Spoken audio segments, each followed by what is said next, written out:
شمع ادب کے سبھی اسٹوڈنٹس کو ہمارا پیار بھرا آداب۔ آج ہم 12th کلاس کے لیے فانی بدایونی کی غزل گوئی یا فانی بدایوں کی سوانح حیات اور ادبی خدمات لے کر حاضر ہوئے ہیں۔ یہ نوٹس ہم آپ کو بنوا رہے ہیں، تو چلیے شروع کرتے ہیں۔ لیکن نوٹس بنانے کے بہت اچھے خوبصورت طریقے ہوتے ہیں۔ یہ آپ کو کاپی بھی دکھ رہی ہوگی ساتھ میں۔ رائٹنگ کا بہت اثر پڑتا ہے، ہیڈنگز کا بہت اثر پڑتا ہے، اور اپنا لکھنے کا ایک انداز ہوتا ہے بیچ بیچ میں سے، جیسے یہ اگر ہم کوئی خاص چیز ہے اس کو ہائی لائٹ کر دیں اس طرح، تو ہمیں مارکس اچھے ملتے ہیں۔ تو ہم جس مضمون میں یا نوٹس میں اگر ہم شروع میں کوئی بہت اچھا خوبصورت سا اگر شاعر ہے تو انہی کا شعر ڈال دیں، اور اگر کوئی شخصیت نثر کی شخصیت ہے تو اس کے اوپر اس کی اوصاف یا ان کی جو ادبی خدمات ہیں یا ان کے درجہ کو بلند کرنے کے لیے، ان کے حیثیت کو جتانے کے لیے کوئی شعر ڈال سکتے ہیں۔ تو فانی چونکہ ایک بہترین غزل گو شاعر تھے، تو اس لیے ہم ان کی غزلوں سے ہی اس نوٹ کو سجائیں گے۔ تو سب سے پہلے ہم ان کے جب شروعات کریں گے، فانی بدایونی کسی بھی انداز میں آئے، فانی بدایونی بحیثیت غزل گو، فانی بدایونی کی سوانح عمری یا سوانح حیات یا ادبی خدمات، یا فانی بدایوں کے ادب میں کیا درجہ ہے، جو بھی کوئی آئے نوٹس آپ کو نوٹ یہی لکھنا ہے۔ تو شروع کریں گے ہم سب سے پہلے یہاں سے۔ یہ شعر ہے فانی کا بہت مشہور: یا رب تیری رحمت سے مایوس نہیں فانی، لیکن تیری رحمت کی تاخیر کو کیا کہیے۔ یہ ہم شعر لکھیں گے، اس کے بعد دیکھیے نوٹ بنائیے۔ اگرچہ یہ شعر فانی کی زندگی کو سمجھنے کے لیے کافی ہے، مگر ان کی زندگی میں بکھرے ہوئے لاتعداد غموں کے باوجود انہوں نے جس حوصلے سے زندگی کو سہل کیا ہے، اس کو سپرد قلم کرنے کے لیے ان کی زندگی میں جھانکنا بہت ضروری ہے۔ شوکت علی خان نام، فانی تخلص 1879 یعنی 1879 میں ضلع بدایوں کی ایک تحصیل اسلام نگر میں پیدا ہوئے۔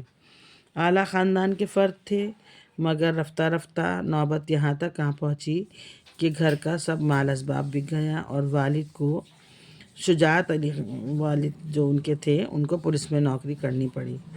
فانی نے جب ہوش سنبھالا تو جو کچھ رہا سہا تھا وہ بھی جاتا رہا۔ حالات کی تنگ دستیوں میں بدایوں سے ہائی اسکول پاس کیا اور بریلی کالج سے BA پاس کیا۔ پھر LLB کی ڈگری کے لیے علی گڑھ چلے گئے اور وہاں سے ڈگری حاصل کر کے واپس لوٹے، لیکن ان کی نرم طبیعت نے وکالت کے پیشے کو تسلیم نہیں کیا۔ ان کے مزاج شروع سے ہی شعر و سخن کی طرف مائل تھا، لیکن والد کو شعر گوئی پسند نہیں تھی۔ وہ فانی کو ہمیشہ روکتے رہے، یہاں تک کہ انہوں نے ان کا پہلا دیوان نظر آتش کر دیا۔ نظر آتش یعنی آگ کی نظر کر دیا۔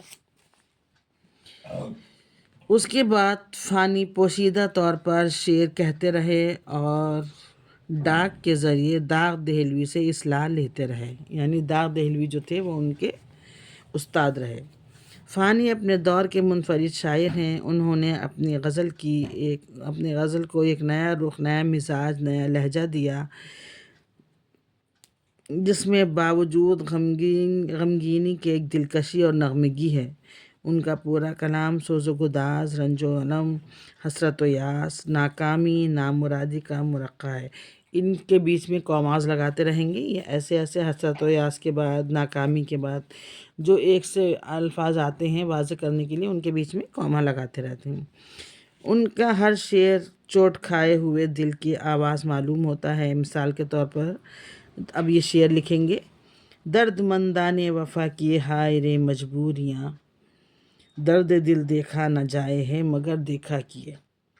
دیکھیے شعر کو بالکل اچھے خوبصورت طریقے سے لکھیے، اور سینٹر میں لکھیں تو سینٹر میں لکھیے، کنٹراسٹ پین سے لکھیے، موٹے پین سے لکھ لیجیے، رائٹنگ کو اپنے بہت اچھی کیجیے۔ فانی کی انفرادیت کا سبب جہاں تک سوز و گداز، محرومی اور کسک کا تعلق رکھتا ہے، وہ میر کے جانشین معلوم ہوتے ہیں۔ خوشیوں اور فریاد روایتی نہیں ہیں بلکہ حقیقت ہے، سے تعلق رکھتا ہے۔ خواہشات کی مسلسل ناکامی احساس غم میں شدت پیدا کرتی ہے۔ یہی سبب ہے کہ ان کی شاعری میں جگہ جگہ مایوسی نظر آتی ہے۔ مثال کے طور پر تو کہاں ہے اے اجل نا مرادوں کی مراد، یہ ان کا بہت مشہور شعر ہے۔ تو کہاں ہے اے اجل نا مرادوں کی مراد، مرنے والے راہ تیری عمر بھر دیکھا کیے۔ فانی اپنی زندگی کو بے معنی خیال کرتے تھے۔ فانی کے زندہ شعر وہ ہیں جس میں موت کا ذکر بار بار آیا ہے۔ مر کے ٹوٹا ہے کہیں سلسلہ قید حیات، مگر اتنا ہے کہ زنجیر بدل جاتی ہے۔ فانی کے یہاں مومن کا تعزل، غالب کا فکر و فلسفہ موجود ہے۔ زندگی اور موت، عشق، مجبوری غم، فلسفہ تجربہ ان کے کلام میں بہتات ہے۔ وہ غالب کے ہم رنگ ہیں، مگر فانی کے یہاں غالب جیسا تنوع نہیں، نیا انداز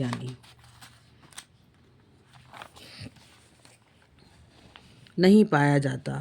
نزاکت، خیالی، جدت، ترازی ان کے کلام کی خصوصیات ہیں۔